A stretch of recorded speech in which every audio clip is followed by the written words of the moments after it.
இன்றைக்கி டே 3. டே 2வோட ஒரு main reflection என்னென்னா, மோட்டிவேஷன் நம்மளை ஸ்டார்ட் பண்ண வைக்கும். பட் டிசிப்ளின் இருந்தால் தான் நம்மளால் கன்சிஸ்டன்ஸாக ப்ராக்ரஸ் ஆக முடியும்.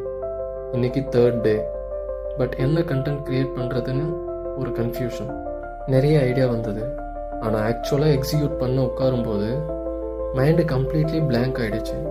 To build discipline I know I have to do something. ஒரு விஷயம் கிளியராக புரிஞ்சது, ஓவர் நைட்டில் எந்த ரிசல்ட்டையும் எதிர்பார்க்க முடியாது. ஒரு நியூபார்ன் பேபியே ப்ராப்பராக பேச 3.5 இயர்ஸ் ஆகும்போது நம்மளோட க்ரோத்துக்கும் டைம் ஆகும். We just need to give it time and practice.